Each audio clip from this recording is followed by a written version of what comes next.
Welcome to the Horizon Audiofiles, a podcast of the Defense Horizon Journal. The Defense Horizon Journal is a professional and academic journal that features essays, reports, and analyses covering geopolitics and law, security and defense policy, peace and conflict studies, applied military science, as well as developments in weapons technology. For more information, go to www.tdhj.org. Episode number 43. 1 + 1 not equal to 2, Digital Friction, Uncertainty, and the Limits of Technological Determinism. By Alexander Schabler. So, Trooper, you're not too worried about fighting the arachnids. Science fiction has long served as a mirror for contemporary issues, offering cautionary tales about the dangers of unchecked technological optimism. Paul Verhoeven's Starship Troopers, 1997, is no exception. The film's satirical depiction of a militarized, technology-dependent society waging war against a seemingly primitive enemy serves as a prescient warning for modern military forces. In Verhoeven's fictional universe, overreliance on digital warfare results in catastrophic battlefield failures. While every move is broadcast live by media, orbital bombardments miss their targets, troop deployments land soldiers in lethal kill zones, and command and control (C2) systems collapse under unexpected enemy pressure. In contrast, the analogue, swarm-based tactics of the arachnids expose the human's vulnerability, forcing survivors to adapt through brute force learning rather than technological sophistication. In hostile and unfamiliar environments, improvisation becomes the key to survival, as no amount of technological superiority can fully account for the uncertainty and chaos of war. Unfounded confidence in military technology crumbles when confronted with unanticipated battlefield conditions, ultimately reducing warfare to its archaic elements. As Storr asserts, fundamentally, three things occur on the battlefield: men think, move, and commit violence. All other activities support these functions. This theme cuts to the heart of modern Western military doctrine, where Clausewitian uncertainty is met not with adaptability but with the rigid confidence of technological determinism. At the heart of this paradox lies digital friction, the unforeseen resistance that arises when meticulously engineered and digitized algorithms collide with war's visceral, chaotic, and unpredictable nature. Shock without awe. Since the Cold War's end, NATO has bet heavily on precision warfare, network-centric operations, and multi-domain integration, expecting technological superiority to guarantee battlefield dominance in a maneuverist sense. Increasingly, humans monitor and administer Boyd's observe, orient, decide, act loop, OODA, instead of being directly involved in its execution.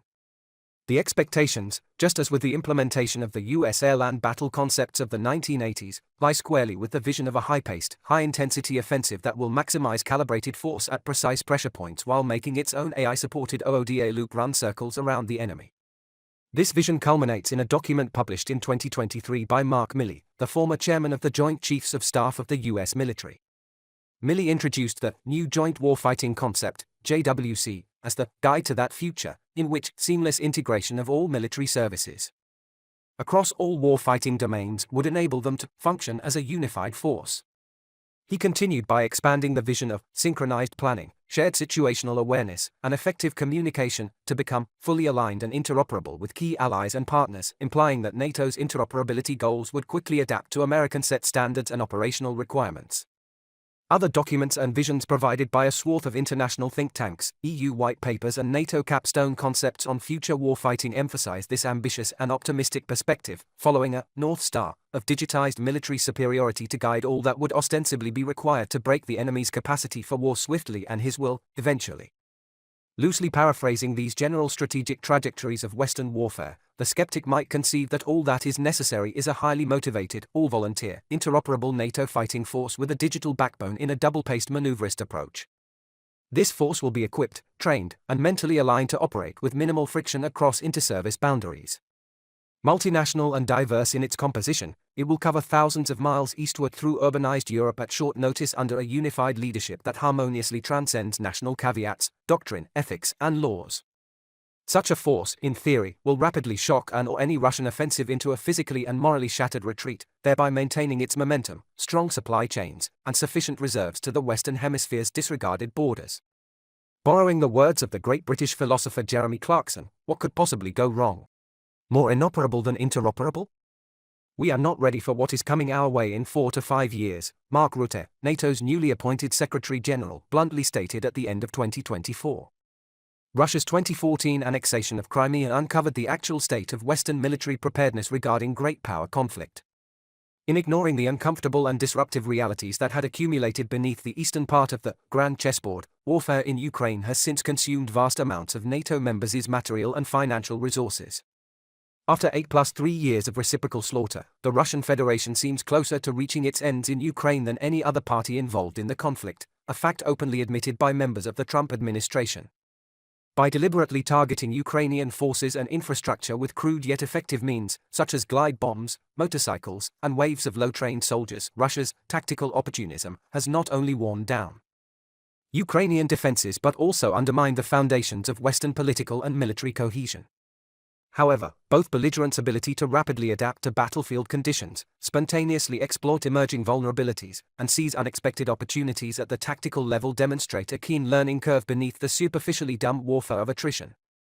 Consequently, prevailing assumptions on modern warfare have been uprooted, revealing how high-tech forces have become acutely vulnerable to protracted low-tech responses in static environments. In short, the evolution of the armed forces of the Russian Federation and Ukraine exhibits the urgent need for NATO to prepare for a peer adversary accustomed to actual warfare of its own making. Russia has again proven capable of disrupting, degrading, outlasting, and outsuffering its opponents. Electronic warfare, EW, attacks on the power grid, cyber attacks, and logistical breakdowns lay bare the blood-stained chasm between digitized war planning and the unforgiving, ultimately analog, realities of combat. Denying and restricting force multipliers and operational enablers on both sides has proven essential for leveling the battlefield and disrupting an opponent's ability to seize the initiative. Under pressure to sustain the war, European worries about American military support and defense reliability have shed new light on old force readiness issues and the current state of military entropy in peacetime. The British Army, once a global armoured powerhouse, has retained fewer main battle tanks, MBTs, than horses for royal ceremonies. Denmark's military lacks operational artillery because it gave all its systems to Ukraine. Not long ago, the German military infamously resorted to mounting broomsticks on armored personnel carriers, APCs, due to a shortage of guns during a NATO certification exercise for its Very High Readiness Joint Task Force, VJTF. At the same time, it has spent over a decade awaiting new infantry rifles ever since former Defence Minister and current EU Commission President von der Leyen deemed the existing models unfit for service. Adding insult to injury, the new rifle contracts are severely limited in quantity and burdened by extended delivery timelines, failing to provide even one new rifle per active duty soldier under current peacetime conditions, let alone during wartime mobilization. Despite its vast military-industrial base, even the US is struggling to replenish its ammunition stockpiles depleted by the wars in Ukraine and Gaza, with defense analysts warning that supplies are woefully insufficient for modern war. These anecdotal shortfalls highlight a broader crisis in Western military preparedness, where decades of downsizing, administrative self-indulgence, and strategic disorientation in fighting international terrorism and then a pandemic have left European headquarters ill-equipped for conventional or nuclear large-scale combat operations, LSCO, against peer adversaries. Western arsenals of democracy encompass multiple doctrinal and technological eras, comprising dozens of weapon systems that range from cutting-edge to de facto inoperable. Nevertheless, things are changing rapidly. For instance, sending outdated Soviet-era equipment to Ukraine has freed Eastern NATO members' forces to absorb modern replacements. Along NATO's eastern flank, Poland has emerged as the most ambitious member in terms of procurement and defense spending relative to its economic capacity, and it is leading the way in European rearmament. However, the need for tempo and cost efficiency means securing a significant number of new systems from South Korea, thus creating new interoperability issues in the process. Meanwhile, the Baltic Sea is now shared with Sweden and Finland, whose accession introduces distinct and unilateral force designs into NATO's diverse military framework. It is a dilemma. Each new addition to NATO adds complexity to integrating 32 distinct national military forces and cultures into a unified fighting force. Despite increasing force readiness and funding, interoperability remains a persistent issue. This results in a further fragmented mix of analog and digital capabilities, constantly pressured by the need to anticipate the right means to win the next war. Nevertheless, history proves that NATO is not stagnant, nor is it by any means brain-dead. On the contrary, its assessment of the Russian threat is severe and sobering while its Secretary General is tackling the challenges and fears caused by the new American administration. Despite repeated political and structural rifts in the global order, the alliance has remained crucially relevant to European defense, mainly through its capability for innovation and transformation on a strategic level, celebrating over 75 years of collective security in 2024. As a first indicator of things to come, NATO's new minimum capability requirements, MCR, will demand a significant increase in personnel and spending to counter the eventuality of attritive and prolonged conflicts, according to media reports. The establishment of NATO's Allied Command Transformation, ACT, in 2003 as a dedicated headquarters for accelerating force modernization and standardization, i.e. STANAG processes, historically reflects NATO's recognition of the urgency to adapt to future needs. ACT is key in fostering interoperability, integrating emerging and disruptive technologies, EDTs, and preparing NATO forces for multi-domain operations. In doing so, it mitigates some of the strategic disadvantages its giant superstructure inherently provides, compared to hard power under individual governance. Instead, it benefits from combined procurement and development alternatives.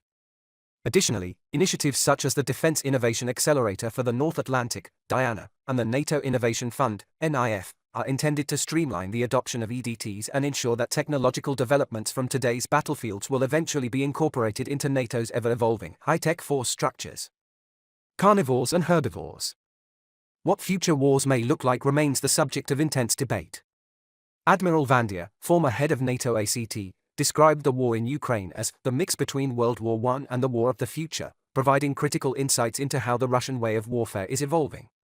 One of the most experienced military leaders alive, former Ukrainian Chief of Defense Valery Zaluzhny, warned in 2024 that the ongoing technological revolution has ushered in a new era of warfare, one centered on attrition, where the path to achieving political objectives lies in systematically exhausting the enemy's resources and capabilities. In response, NATO think tanks are beginning to acknowledge this paradigm shift and suggest that the alliance must prepare for a similarly destruction-based approach to warfare. Pilster and D'Souza's assessment warns in late 2024, rather than seeking NATO's military defeat through a quick and decisive operation, Moscow may instead aim to systematically inflict military losses and civilian casualties along a broad front, at scale and in a sustained manner. Strategic patience trumps operational hyperactivity, or, employing Clausewitz's analogy of two wrestlers in a multi-round match, the final victory determines the outcome, not the initial rush or early gains. The Center for Strategic and International Studies, CSIS, in 2024 critically assessed NATO's capacity to balance the iron triangle of trade-offs between readiness, modernization, and force structure, concluding with a somewhat skeptical si vis pacem, para bellum, to emphasize the urgent need for further effort in military preparedness. More bluntly, the Ukrainian Zaluzhny argued that NATO remains overly invested in expensive weapons systems, including missiles, fighter jets, and aircraft carriers, instead of embracing the full potential of industrially scalable EDTs. However, recalibrating the iron triangle is slowed by NATO's 4-year defense planning cycles. The current one started in 2023, under the NATO Defense Planning Process, NDPP. While the framework ensures long-term coherence between the 32 allies, it comes at the cost of potentially paralyzing delays in responding to EDTs from outside NATO's sphere of influence.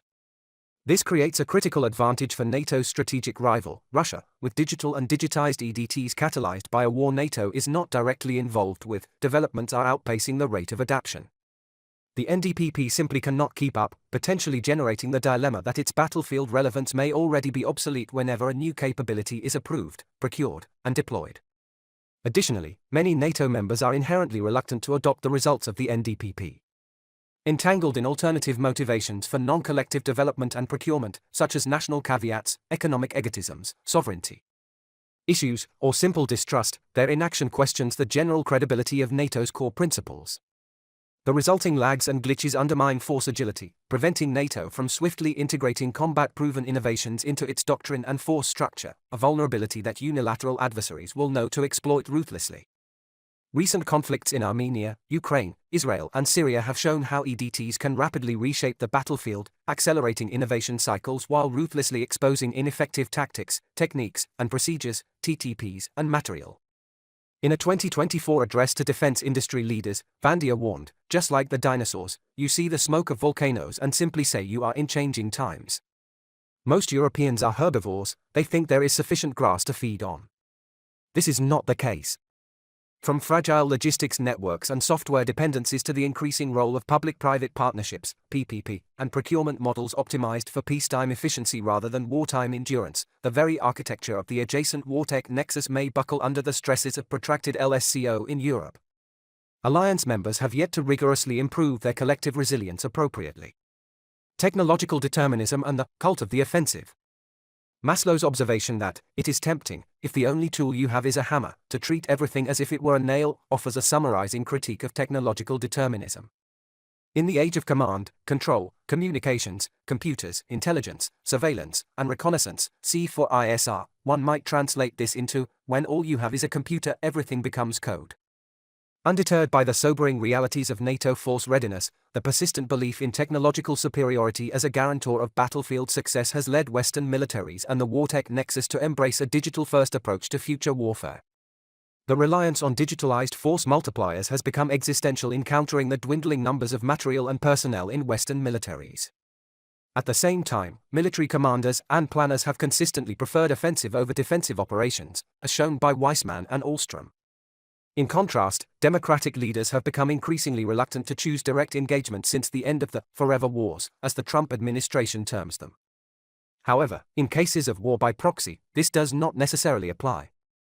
The paradoxical Western enthusiasm for military solutions beyond its immediate sphere of responsibility is evident in cases such as Ukraine's 2023 offensive.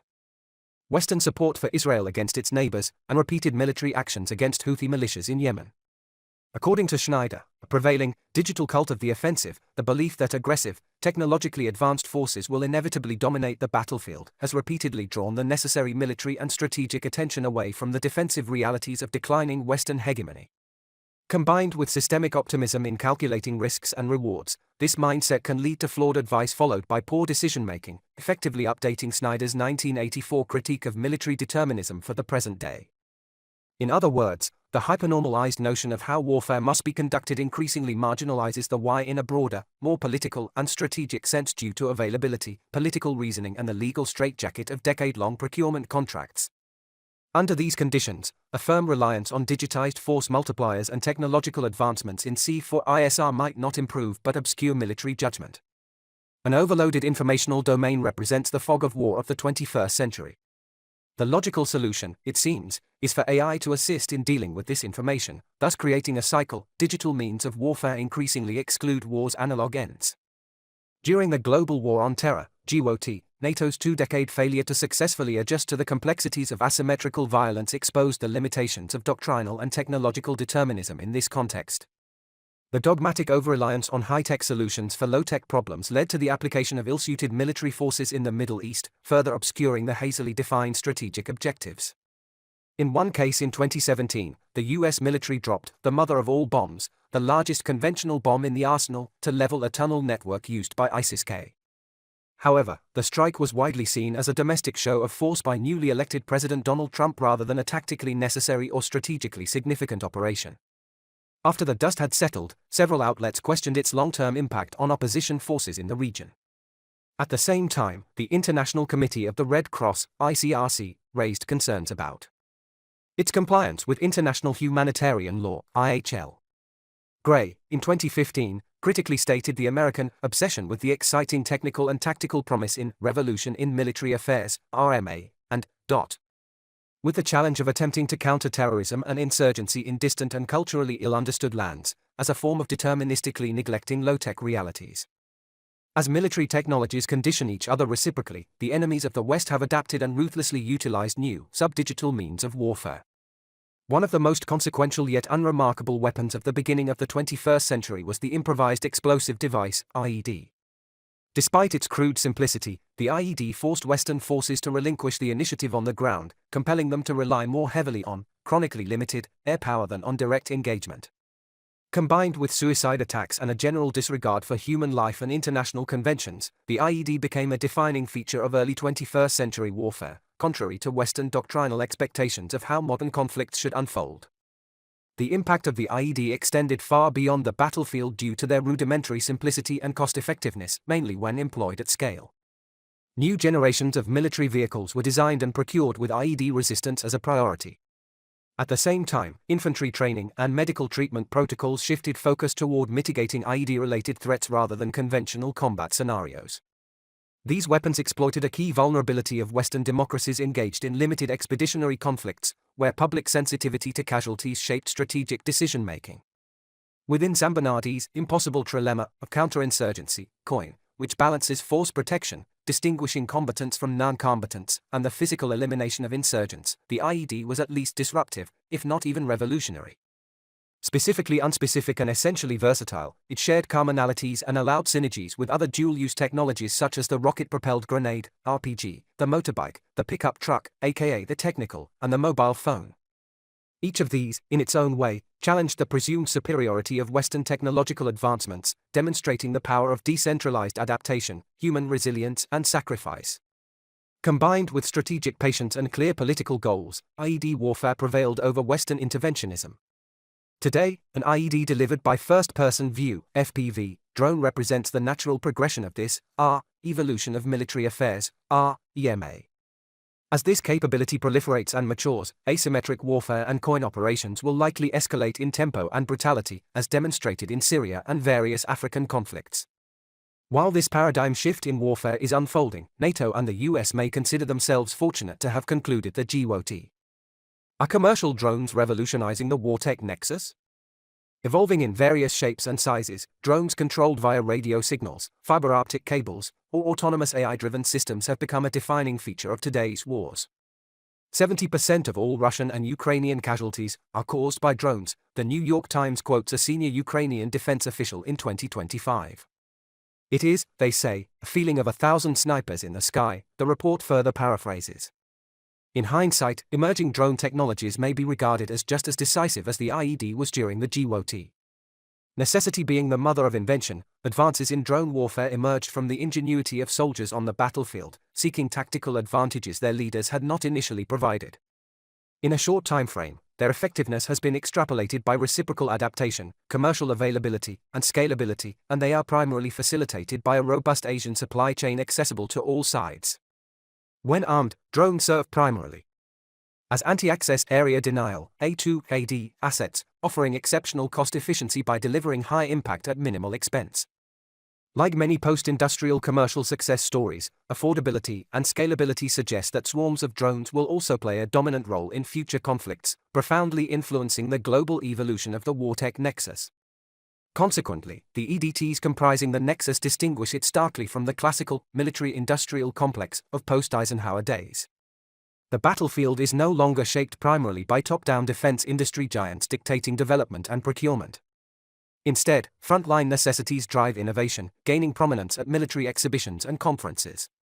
For instance, at the World Defense Show 2024 in Saudi Arabia, more and more minor defense associations and startups based on uncrewed technologies helped increase the bandwidth of customers and contracts significantly.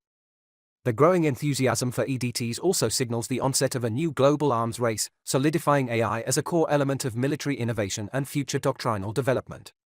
Currently, the integration of AI in autonomous systems is regularly field-tested in Ukraine and is led by major US tech firms, with Chinese competitors rapidly advancing. In late 2024, NATO Secretary General Rutte underscored the strategic importance of EDTs, warning of the People's Republic of China's (PRC) rapid progress in disruptive technologies of tomorrow, including AI, quantum, and space, and calling on NATO to boost its industry to outpace its competitors. However, relying on state-run enterprises to develop and supply these technologies traditionally involves longer production cycles and escalating costs. As a result, there is growing momentum for more flexible procurement models, including PPP, project, program, and portfolio offices, P3O, and broader outsourcing of force multipliers within the expanding wartech nexus. The effects are palpable, even in Germany's traditionally restrictive defense sector. This shift is evident, with the tech startup Helsing now producing thousands of semi-autonomous strike drones for Ukraine from its Munich facility, a stark indication of the private sector's increasing role in modern conflicts. As these systems increasingly supplement and, in some cases, replace traditional assets like crewed strike aircraft, field artillery, and mechanized infantry, the relevance of long-standing Western doctrine and procurement strategies with traditional arms manufacturers is challenged.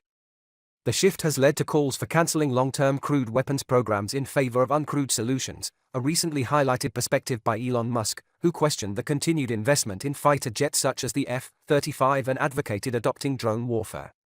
Given Musk's significant influence within the Trump administration, his increasing role in digitizing and automating American hard power is becoming increasingly apparent. Just as Howard Hughes shaped the aeronautical industry during the 1940s, Elon Musk might personify a revolution within the war-tech nexus of the 21st century. His remarks during a Pentagon address in early 2025, his advancements in space technology through SpaceX, and his strategic role in supporting Ukraine's communications via the Starlink satellite constellation all highlight his capacity and ambition to shape future battlefields. Moreover, the development of SpaceX Starshield, a military-grade satellite network designed to provide secure communications and advanced surveillance capabilities, underscores the increasing militarization of commercial space assets and their potential to redefine C4ISR in modern warfare. The capability-vulnerability paradox. As the positive effects of battlefield digitization are undeniable and overall military effectiveness has been dramatically boosted by technological advancements, a sensitivity to the risks should not be mistaken for ignorant conservatism. With new capabilities, there are new vulnerabilities. An unchecked reliance on AI risks maladaptations which could undermine a nation's ability to project hard power in sub-digital warfare environments. For instance, Tesla's ongoing struggles with autonomous driving publicly highlight AI's current real-world limitations, where minor road variations or signposts led to accidents that algorithms failed to anticipate. In 2021, a notably humble Musk acknowledged these challenges, stating, "Nothing has more degrees of freedom than reality." Even when backed by a multi-billion-dollar effort, the stark contrast between theoretical promise and practical constraints underscores autonomous military technology's potential. Unpredictability. Similarly, Israel's AI-driven targeting of militant positions in Gaza in 2023 and 2024 has faced significant criticism due to its high margins of autonomous error, resulting in collateral damage on a yet, independently, unconfirmable scale. This raises serious concerns for NATO forces preparing for EDT-driven LSCO scenarios in Eastern Europe, a region with densely populated areas and countless potential urban battlefields. If left unexamined, flawed or uncontrollable, AI applications risk becoming the defining failures of a digital fallacy, where technological overconfidence blinds military planners to the enduring complexities of war and war-related crimes. Even when AI is used merely to augment crewed platforms, the interdependence of network-reliant weapon systems introduces potential flashpoints for friction and operational vulnerabilities. The ongoing debate over the capability and feasibility of Lockheed Martin's F-35 fighter, a central asset to NATO defense plans, highlights such critical concerns. Though somewhat anecdotal, the F-35 is deeply interconnected with the underlying doctrine of network-centric warfare, the adjacent TTPs and the overall military strategy of NATO allies. The German Luftwaffe is currently procuring 35 F-35 as at significant budgetary cost, almost entirely financed by national debt, to uphold Germany's role in NATO's nuclear sharing arrangement. Its role is to ensure the country retains the ability to deploy American B-61-12 tactical nuclear bombs in the event of a nuclear conflict with Russia, thus strengthening Central European deterrence. However, the F-35's reliance on connectivity with external systems, many of which civilian contractors maintain from primarily the US, raises concerns over national sovereignty and responsibility. In a high-intensity conflict, where C4ISR could be degraded or denied by the opponent, political differences with allies and partners or electronic disruption, the F-35's ability to execute its deterrent role becomes highly uncertain, potentially undermining its strategic credibility before it is even deployed. Shall we all commit suicide? Suppose digitally enabled warfare was abruptly neutralized at a large scale, whether through counter-drone technologies, electronic warfare, or significant power disruptions, the battlefront of an LSCO could quickly resemble early 20th century warfare. A similar thought arose nearly 100 years ago, as a war-scarred Sir Winston Churchill mused on the repercussions of future scientific breakthroughs transforming the battlefield into the antithesis of modern technology. In an essay from 1924, he wrote, "It might have been hoped that the electromagnetic waves would in certain scales be found capable of detonating explosives of all kinds from a great distance. Were such a process discovered, war would in important respects return again to the crude but healthy limits of the barbarous ages. The sword, the spear, the bludgeon, and above all the fighting man, would regain at a bound their old sovereignty." Churchill's predictions on this subject did not materialize, nor did the permanent peace through the League of Nations he advocated for at the end of his essay, "Shall We All Commit Suicide?" Much like the relentless Allied attacks on refineries and Axis supply lines during the Second World War, which crippled the fuel-dependent juggernaut of Axis powers, modern armies risk seeing their highly digitalized and mechanized forces rendered ineffective if deprived of electricity or an undisrupted electromagnetic spectrum. The sudden loss of digital enablers would compel forces to rely more heavily on conventional field craft, decentralized tactics, and analog warfighting methods. Without stable power, data, and signals, anything reliant on a plug, battery, or antenna could become obsolete, forcing militaries to fall back on more primitive yet resilient solutions. Just as Churchill predicted, such a shift would push warfare toward a resemblance to earlier forms of conflict, eliminating digitized capabilities and vulnerabilities but reintroducing layers of analog friction and logistical constraints that modern forces have largely overcome. It would favor senior commanders skilled in traditional warfare, improvisation, and independent decision-making, while disadvantaging those accustomed to micromanaging operations through C4ISR, or worse, those who have grown dependent on being micromanaged. Overcoming digital friction in the informational space. In the ongoing war in Ukraine, both sides have increasingly relocated non-combat operations underground, seeking refuge in bunkers, trenches, and urban subterranean infrastructure to mitigate exposure to persistent aerial threats. While this adaptation has enhanced resilience in the protracted war of attrition, it has also solidified static frontlines, limiting operational initiative beyond the tactical level. Above ground, the constant threat of drones and Russian strikes on Ukraine's power grid and communication lines has severely disrupted military operations, forcing rapid reactions to energy shortages and compromising C4ISR capabilities. To maintain minimal C2, the Ukrainian military swiftly implemented stopgap solutions, including mobile generators, portable solar panels, and energy-efficient technologies. In parallel, they heavily leveraged open-source chat groups and mobile phone networks to supplement traditional digital communication systems, intuitively overcoming digital friction. Redundant and decentralized communication systems, such as Starlink and secure radio frequencies, enabled Ukrainian forces to re-establish a flexible ISR network with direct Western support. Also, new intelligence sharing agreements with European allies further enhance Ukraine's access to satellite imagery and secure data links, bolstering strategic communication. Notably, in 2024, the German defense firm Rheinmetall, funded by the German Ministry of Defense, began supplying IC satellite imagery to Ukraine. While these developments demonstrate the effectiveness of PPP and the wartech nexus in wartime, they highlight Ukraine's growing reliance on foreign support, a vulnerability with long-term strategic implications. Beyond the tactical sphere, the dominance or denial of space-based enablers remains critical in modern warfare. Space assets form the digital backbone of global communications, with thousands of satellites facilitating navigation, surveillance, and coordination. However, history has demonstrated the fragility of this infrastructure. In 1962, Operation Starfish Prime unintentionally showcased the devastating effects of a high-altitude nuclear detonation, generating an electromagnetic pulse, EMP, capable of disrupting or destroying satellites within line of sight. Such a blast could irradiate orbital space, rendering unshielded satellites inoperable and producing satellite debris that may trigger a cascading Kessler syndrome effect, severely degrading space-based capabilities. In short, the consequences of yielding nuclear weaponry in space are so severe and unpredictable that no further attempt has been made in over 60 years. However, this is changing rapidly. Major global military powers have increasingly invested in anti-satellite (ASAT) capabilities, a well-documented development in academic research. These weapon systems are currently insufficiently regulated and opaque in terms of their true capabilities, nurturing concerns about whether Russia can already yield nuclear-supported weapons able to disrupt American satellite constellations such as Starlink or Starshield, thus massively impacting global communications and navigation. Retaining information dominance is a cornerstone of Western military doctrine, essential for deterrence and operational initiative. Overcoming cascading effects of digital friction, including the loss of space-based enablers and force multipliers, is existential for survival in future conflicts. Any adversary contemplating the systematic dismantling of digital infrastructure must recognize that such actions could ultimately disadvantage them in an environment where analog warfare remains an untested equalizer in large-scale, high-tech conflicts. To ensure deterrence through analog resilience, mitigating and ultimately overcoming digital friction should compound the center of gravity in future Western military education, leadership training, and exercise regimen, reducing the cult of the offensive in its doctrinal dominance. Breaking inertia, resuming snap drills and large-scale field exercises. The combat effectiveness of large NATO battle groups under digital and analog conditions has not been subjected to an unscheduled stress test in decades. Instead of confronting operational uncertainty through realistic field exercises, many states rely on theoretical wargaming, scripted drills, and doctrinal refinements.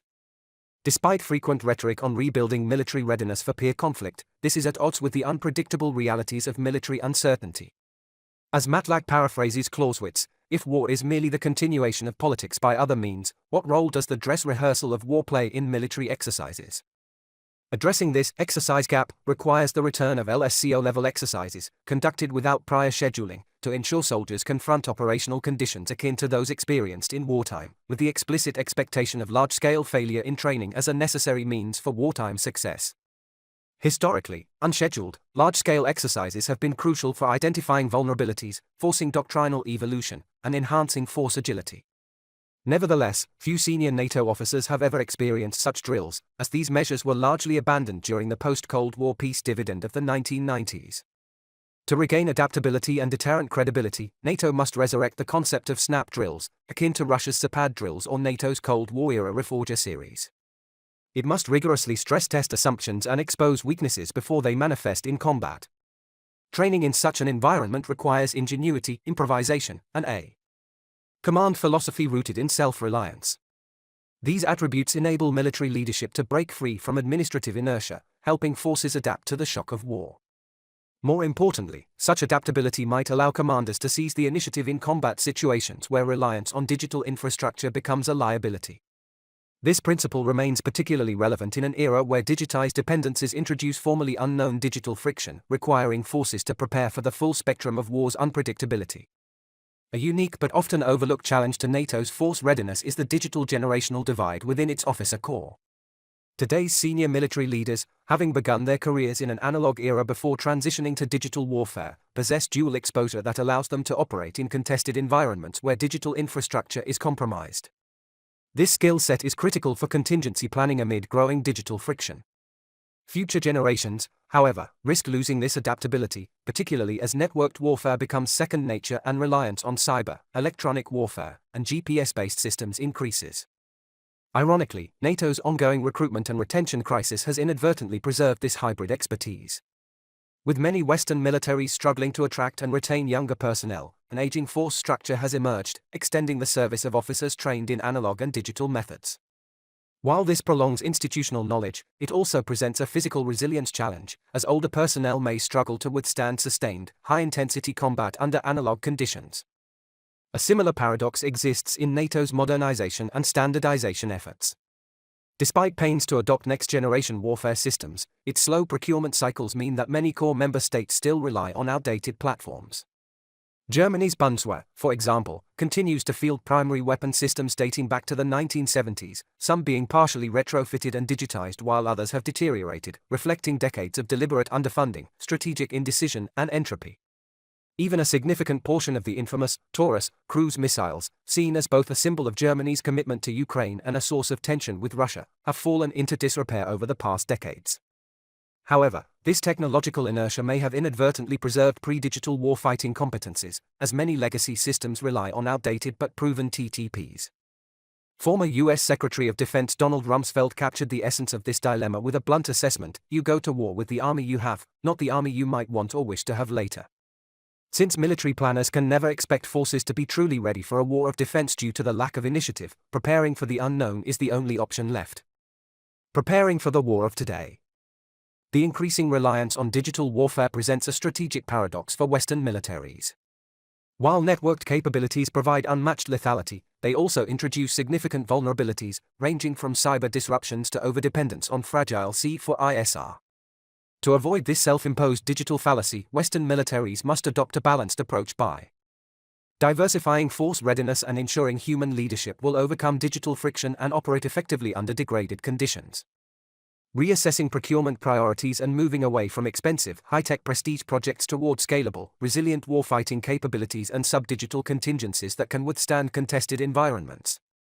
Reintroducing LSCO-level exercises and including unscheduled stress drills that identify weaknesses before adversaries exploit them, and bridging the generational gap in military leadership and leveraging the hybrid expertise of officers trained in both analog and digital warfare. To achieve this, Western militaries must ensure both analog and digital resilience to meet the demands of LSCO. The prevailing zeitgeist may resist a more conservative approach, misinterpreting it as institutional inertia rather than strategic prudence. However, as this essay demonstrates, actual preparedness lies in mastering both past and future methods of warfare, ensuring that forces are ready for the unpredictable conflicts of the present. The author, Alexander Schabler, is a captain, OF-2, in the German Armed Forces, currently tasked with informing the German public on defense and security matters. His military career includes various positions in the military medical branch of the German Armed Forces and deployments to Afghanistan and Mali. He holds an MA in Strategic Studies. The views contained in this article are the author's alone and do not represent the views of the German Armed Forces. This was the Horizon Audiofiles, a podcast of the Defense Horizon Journal. For more information, go to www.tdhj.org. Thank you for listening.